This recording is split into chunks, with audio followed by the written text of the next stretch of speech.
Olá, meu nome é Rafael, sou estudante de Química, licenciatura da Universidade Federal de Uberlândia, sou orientado pela professora doutora Raquel e hoje eu vou apresentar para vocês a minha pesquisa com o título Avaliação da composição química e comparação dos extratos etanólicos e hexânicos de Mandevilla velã. A planta estudada pertence à família Apocynaceae e é nativa das regiões de savana. A sua floração ela ocorre entre a primavera e o verão. Já o gênero Mandevilla estão amplamente distribuídos pelas Américas, com registros notáveis no México, no Brasil e na Argentina. Em relação à sua estrutura morfológica, as folhas possuem formato elíptico a oblongo-ovalado, coloração uniforme e são recobertas por densas pilosidades brancas, que é justamente esse pelinho em cima da folha.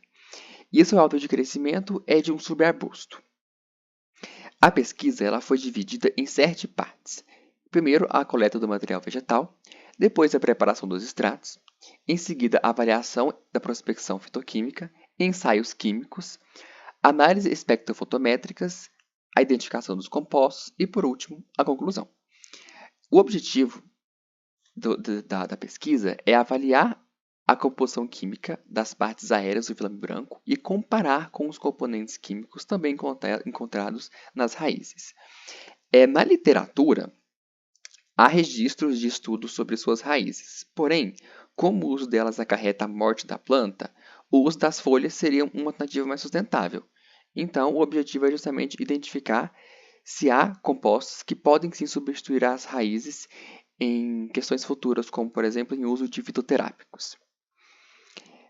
Para a coleta e preparo dos extratos, inicialmente a planta foi identificada e coletada pelo professor Heber Moreira na fazenda Córrego do Cedro, no município de Abadia dos Dourados, e os extratos eles foram submetidos à extração por maceração.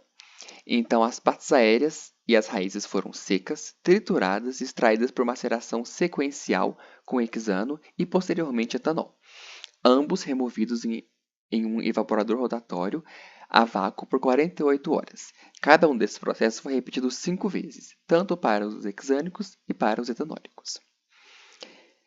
A primeira análise realizada foi a prospecção fitoquímica, através da cromatografia em camada delgada, dos extratos etanólicos e hexânicos. O intuito é identificar a classe dos compostos de acordo com os reveladores usados. Então, assim, por exemplo, foi possível identificar a presença de taninos, alguns compostos fenólicos, ácidos e flavonoides.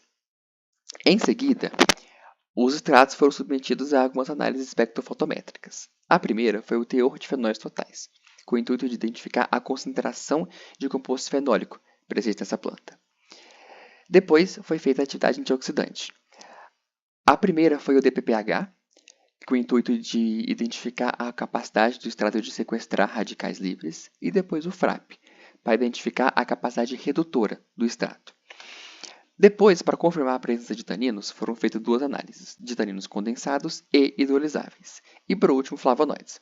E como vocês podem perceber, nos primeiros tubos de ensaio em cada uma das imagens, com exceção do DPPH, que ele é uma análise feita individualmente, o restante consegue ver separadas, o extrato etanólico das partes aéreas foi o que apresentou a maior concentração tanto de taninos e condensados, de flavonoides, capacidade antioxidante e a concentração de fenóis totais. Depois de todo esse processo, as amostras foram submetidas à cromatografia líquida de alta eficiência acoplada à espectrometria de massas.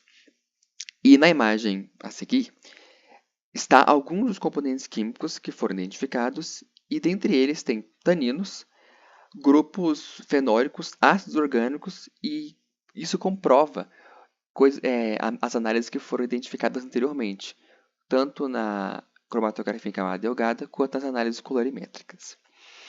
E com isso, foi possível concluir que os extratos etanólicos e hexânicos das plantas estudadas apresentam diversos componentes químicos que são promissores para estudos futuros para avaliar a atividade biológica, como a atividade anti-inflamatória, antibacteriana, antiviral.